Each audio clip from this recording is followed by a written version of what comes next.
हरियाणा की हर अपडेट के लिए बेल आइकन दबाएं और सब्सक्राइब करें STV हरियाणा न्यूज। नमस्कार, आपके साथ मैं अनामिका अजय मिश्रा। आप देख रहे हैं फटाफट हरियाणा। कृषि कानूनों के खिलाफ किसानों का आंदोलन लगातार 58वें दिन भी जारी है। केंद्र सरकार और किसान संगठनों के बीच कृषि कानून को लेकर आज 12वें दौर की वार्ता है। इससे पहले किसान संगठनों ने सरकार की ओर से दिए गए प्रस्ताव को ठुकरा दिया। आज दोपहर 12 बजे विज्ञान भवन में किसान संगठन और सरकार के मंत्री एक बार फिर बातचीत के टेबल पर होंगे। सरकार ने पिछली बैठक में कृषि कानूनों को 1.5 साल तक टालने का प्रस्ताव दिया था। गणतंत्र दिवस के मौके पर किसान संगठनों ने दिल्ली में ट्रैक्टर रैली निकालने की बात कही है। हालांकि दिल्ली पुलिस ने इसकी इजाजत नहीं दी। बीते दिन पुलिस किसानों में बैठक बेनतीजा रही। किसान दिल्ली की रिंग रोड पर रैली निकालने को अड़े हैं। पुलिस किसानों को KMT एक्सप्रेसवे का ऑप्शन दे रही है। ऐसे में आज फिर होने वाली बैठक में इस पर कोई निर्णय निकालने की संभावना है। बीते दिन किसान संगठनों ने अपनी बैठक में निर्णय किया है कि वो इस प्रस्ताव को नहीं मानेंगे और तीनों कानून वापसी तक आंदोलन जारी रखेंगे। कृषि मंत्री नरेंद्र सिंह तोमर ने बीते दिन गृह मंत्री अमित शाह से भी इस मसले पर चर्चा की।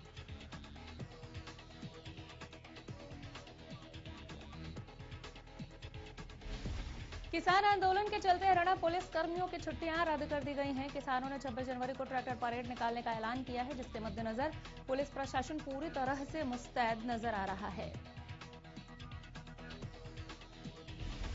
टीकरी बॉर्डर पर देर रात एक और किसान की मौत हो गई। आंदोलन में शामिल किसान कैथल जिले का रहने वाला था। देर रात अचानक तबीयत बिगड़ने के बाद किसान की मौत हो गई। बता दें कि अब तक टीकरी बॉर्डर पर 25 किसानों की मौत हो चुकी है।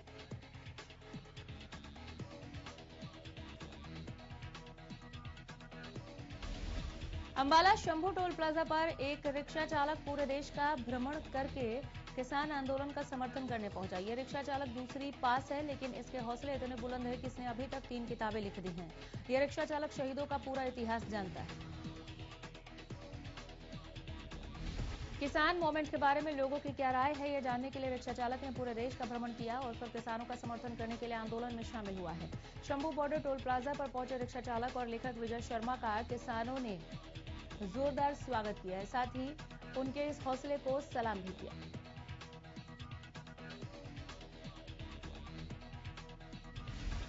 टीकरी बॉर्डर पर हरियाणा किसान संगठनों ने बैठक की। इस बैठक में हरियाणा संयुक्त किसान मोर्चा का गठन किया गया, जिसका अध्यक्ष गुरनाम सिंह चड़ूनी को बनाया गया है। बैठक में कृषि कानूनों का प्रस्ताव पास हुआ। इस दौरान गुरनाम सिंह चड़ूनी ने सरकार के प्रस्तावों को छलावा बताया।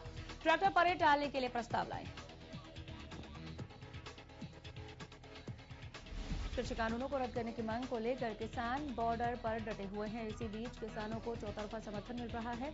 इनेलो नेता अभय चौटाला की ट्रैक्टर यात्रा रेवाड़ी पहुंची। इस दौरान उन्होंने कहा कि आंदोलन इतना तेज कर देंगे कि केंद्र सरकार फैसला लेने पर मजबूर होगी।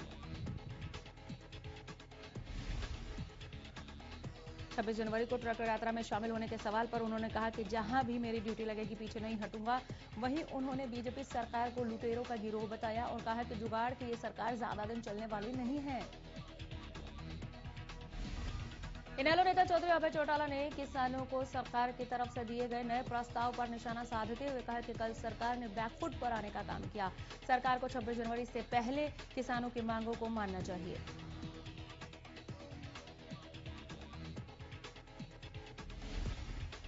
पलवल के NH-19 स्थित अटोहा चौक पर चल रहा किसानों का धरना 50वें दिन भी कड़कड़ाती ठंड के बीच जारी रहा। साथ ही प्रतिदिन चल रही किसानों के 24 घंटे की क्रमिक भूख हड़ताल को भी 1 महीने का समय पूरा हो गया है। किसान नेताओं का कहना है कि सरकार के साथ जो 11वें दौर की वार्ता हुई, उसमें कुछ हद तक किसानों को संतुष्टि जरूर हुई है और 22 जनवरी को सरकार के साथ होने वाली वार्ता से समाधान की काफी उम्मीदें हैं।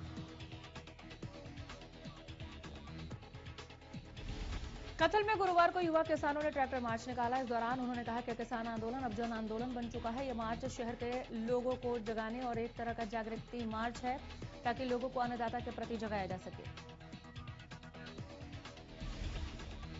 युवा किसानों ने कहा कि हम दिल्ली जाने की तैयारी कर रहे हैं, इसी के चलते ये ट्रैक्टर मार्च निकाले जा रहे हैं। जब तक सरकार 3 कृषि कानून वापस नहीं ले लेती तब तक इस तरह के प्रदर्शन होते रहेंगे। सिरसा के अलग अलग गांव में किसान ट्रैक्टर मार्च निकाला गया। इस दौरान किसानों ने किसान आंदोलन का समर्थन करते हुए सरकार के खिलाफ जमकर नारेबाजी की। सैकड़ों किसानों ने डींग अनाज मंडी में इकट्ठा होकर रोष जताया। किसानों ने कहा कि इतने दिनों से किसान दिल्ली में धरना लगाकर बैठे हैं। उनके समर्थन के लिए सैकड़ों की संख्या में किसानों ने डींग मंडी में ट्रैक्टर मार्च निकाला है।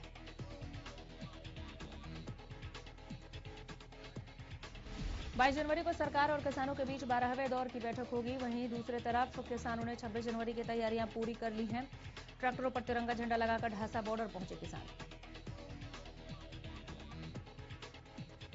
किसान यूनियन के महासचिव डंबी पहलवान ने कहा कि हम कानून के दायरे में रहते हुए दिल्ली की तरफ जाएंगे और सरकार जब तक हमारी मांगे नहीं मानेगी, हम लोग इसी तरह से डट कर खड़े रहेंगे। जब तक कानून वापसी नहीं होती तब तक हमारी घर वापसी भी नहीं होगी।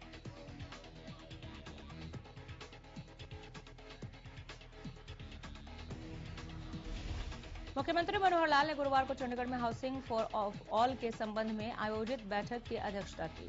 हाउसिंग फॉर ऑल से संबंधित बैठक की अध्यक्षता की। सीएम ने कहा कि भविष्य में इस योजना को राज्य के अन्य बड़े शहरों में शुरू किया जाएगा। उन्होंने कहा कि सरकार का लक्ष्य शहरी क्षेत्रों में स्लम क्षेत्र में रहने वाले लोगों को सस्ती आवास सुविधाएं देना है। मुख्यमंत्री ने निर्देश दिए कि पुनर्वास योजना हाउसिंग फॉर ऑल विभाग द्वारा तैयार की जाएगी। उन्होंने कहा कि इस योजना के तहत ये सुनिश्चित किया जाएगा कि फ्लैटों के निर्माण के लिए स्थल शहर के भीतर स्थित हो और झुग्गी झोपड़ी वालों को उनकी सहमति से आवासीय फ्लैटों में स्थानांतरित किया जाए। मुख्यमंत्री ने कहा कि योजना के तहत बनाए जाने वाले फ्लैटों को झुग्गी वासियों को सस्ती कीमतों पर दिया जाएगा, जिसका उनके द्वारा किस्तों में भुगतान किया जा सकता है। भारत में ऑस्ट्रेलिया के उच्चायुक्त ने हरियाणा के साथ कृषि, पशुपालन, डेयरी, खेल, कौशल विकास और होटल मैनेजमेंट क्षेत्र में सहयोग करने के लिए विशेष रुचि दिखाई है। भारत में ऑस्ट्रेलिया के उच्चायुक्त ने मुख्यमंत्री मनोहर लाल के साथ एक बैठक की। इस बैठक में ऑस्ट्रेलिया के हरियाणा के बीच विभिन्न मुद्दों पर आपसी सहयोग की समीक्षा की गई और भविष्य के लिए भी सहयोग करने की दिशा में संभावनाओं का पता लगाने के लिए विचार विमर्श किया गया। इस बैठक में प्रदेश के कृषि और किसान कल्याण मंत्री जेपी दलाल भी मौजूद रहे। मुख्यमंत्री मनोहर लाल के साथ बैठक के दौरान ऑस्ट्रेलिया के उच्चायुक्त ने कहा कि खेल अनुसंधान के क्षेत्र में हरियाणा के साथ ऑस्ट्रेलिया की विशेषज्ञता को साझा करने के लिए संभावनाएं तलाशी जाएंगी। वहीं मुख्यमंत्री ने कहा कि हरियाणा खेल, कौशल और कृषि में अग्रणी राज्य है। उन्होंने इस दिशा में द्विपक्षीय संबंधों को और मजबूत करने के लिए ऑस्ट्रेलिया से सहयोग करने का आग्रह किया। हरियाणा विद्यालय शिक्षा बोर्ड ने 2 और 3 जनवरी को हुई हरियाणा अध्यापक पात्रता परीक्षा यानी एस्टेट 2020 का परिणाम महज 18 दिन में घोषित कर दिया है। परिणाम इस बार निराशा भरा रहा। सिर्फ 5.33% परीक्षार्थी ही पास हुए, जबकि 94.67% परीक्षार्थियों को निराश होना पड़ा। लेवल 1 पीआरटी में सबसे अधिक 7.04% परीक्षार्थी पास हुए। लेवल 2 टीजीटी में 5.15 और लेवल 3 पीजीटी में 4.07% ही पास हुए। पिछली बार की तुलना में तीनों ही का लेवल परिणाम गिरा है।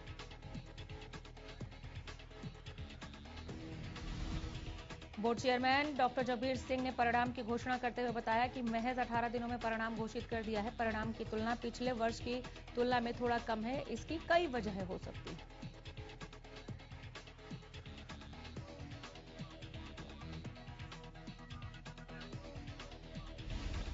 हरियाणा विद्यालय शिक्षा बोर्ड के स्टेट के लिए 2,61,299 परीक्षार्थियों ने आवेदन किया था, जिनमें से परीक्षा देने 2,37,806 परीक्षार्थी पहुंचे। इनमें से महज 12,696 परीक्षार्थी ही पास हुए हैं।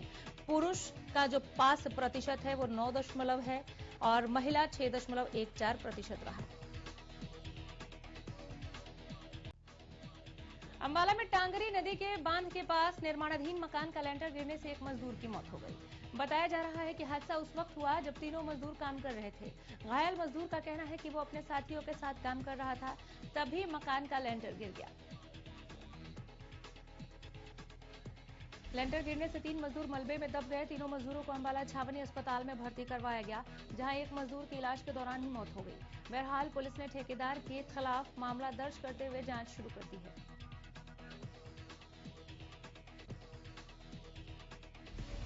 चंडीगढ़ में सहकारिता मंत्री बनवारी लाल ने हैफेड और डेयरीफेड के प्रोडक्शन लॉन्च किए। इस दौरान बनवारी लाल ने प्रेस कॉन्फ्रेंस में बताया कि सहकारिता विभाग किसानों से जुड़ा विभाग है, जिसके जरिए देश को आत्मनिर्भर बना सकते हैं। बनवारी लाल ने बताया कि हम वीटा का हेल्दी मिल्क लेकर आए हैं, जिससे इम्यूनिटी बढ़ती है। किसान पशुपालन के जरिए अपनी इनकम बढ़ा सकता है। सहकारिता मंत्री ने कहा कि प्रदेश में वीटा की 1000 फ्रेंचाइजी शुरू की जाएगी, ताकि ज्यादा से ज्यादा डेयरी प्रोडक्ट्स लोगों तक पहुंच सके। भिवानी के गांव बलियाली और जटुलोहारी के ग्रामीण नहरी पानी में कटौती किए जाने से नाराज होकर उपायुक्त कार्यालय पहुंचे। इस दौरान उन्होंने नहरी पानी में कटौती न करने का ज्ञापन दिया और कहा कि अगर उनकी नहरी पानी की कटौती होती है तो वो खेती व्यवसाय को छोड़ने पर मजबूर होंगे। बलियाली गांव के किसान प्रकाश ने बताया कि पहले उन्हें 21 मिनट पानी मिलता था, जिसे घटाकर 14 मिनट कर दिया गया है। ऐसे में वो अब फसल को सिंचित नहीं कर पाएंगे। इससे उनका खेती का काम सीधे रूप से प्रभावित हो रहा है। कई बार जिलेदार सिंचाई विभाग के एसडीओ एक्सीएन को लिखकर दे चुके हैं, लेकिन कोई कार्रवाई न होने के चलते वो मजबूरन उपायुक्त कार्यालय पर गुहार लगाने पहुंचे हैं। गणतंत्र दिवस समारोह के सफल आयोजन के लिए तैयारियां जोरों पर हैं। तैयारियों का जायजा लेते हुए गोहाना एसडीएम ने संबंधित अधिकारियों को जरूरी दिशा निर्देश दिए। कोरोना के चलते गणतंत्र दिवस समारोह में लोगों की संख्या सीमित करने का फैसला लिया गया है। एसडीएम ने कहा कि गणतंत्र दिवस पर जो झांकियां निकलनी हैं, वो भी कोविड-19 के मद्देनजर कम कर दी गई हैं। स्कूल के बच्चों को भी कम ही बुलाया गया है।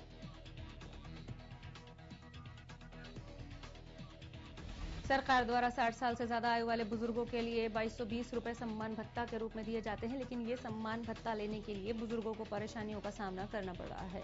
दरअसल सोहना में सम्मान भत्ते को लेने के लिए बुजुर्ग सुबह 8 बजे ही लाइन में आकर लग जाते हैं और कई घंटों खड़े रहने के बाद भी इन बुजुर्गों को भत्ता नहीं मिलता।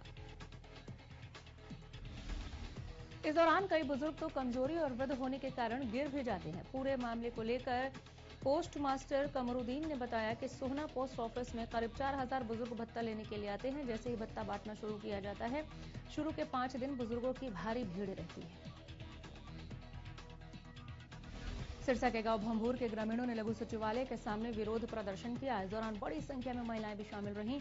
ग्रामीणों का कहना था कि उनके गांव में अमीर लोगों के पीले गुलाबी राशन कार्ड बने हुए हैं, जबकि 400 से ज्यादा गरीब परिवारों के सामान्य राशन कार्ड बनाए गए हैं। लॉकडाउन के समय भी उन्हें कोई मदद नहीं मिली है। ग्रामीणों का कहना है कि लंबे समय से वो मांग कर रहे हैं कि उनका गुलाबी और पीला कार्ड बनाया जाए, लेकिन कोई सुनवाई नहीं कर रहा है। गांव में गरीबों को राशन नहीं दिया जा रहा है, जबकि जो अमीर परिवार हैं उन्हें राशन दिया जा रहा है। अस्पताल में गुरुवार को कोरोना वैक्सीन के टीकाकरण अभियान का शुभारंभ हुआ। खंड स्वास्थ्य अधिकारी डॉक्टर जयपाल चहल ने खुद को टीका लगवाकर इस अभियान का शुभारंभ किया। डॉक्टर चहल ने बताया कि असंध सहित खंड के दूसरे प्राथमिक उपचार केंद्रों पर भी टीकाकरण शुरू हो गया है। कोरोना का कहर कम होते हुए हरियाणा में बीते 2 नवंबर को 9वीं से 12वीं तक की कक्षाएं शुरू कर दी गई हैं, लेकिन छात्र और अध्यापक कोरोना की चपेट में आए तो स्कूल फिर से बंद हो गए और उसके बाद 14 दिसंबर से दोबारा स्कूल शुरू किए गए। तब से सब कुछ ठीक है, लेकिन स्कूल में छात्रों की हाजिरी पहले दिन से बहुत कम है।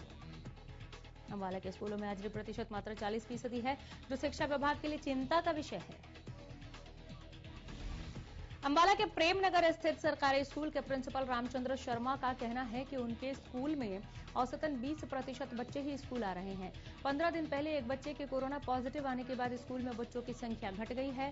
वहीं डिप्टी डीईओ सुधीर कालाड़ा ने बताया कि जिला के सरकारी स्कूलों में 40% बच्चे पढ़ने आ रहे हैं। बच्चों के स्कूल में आने के लिए उनके अभिभावकों का परमिशन पत्र अनिवार्य है।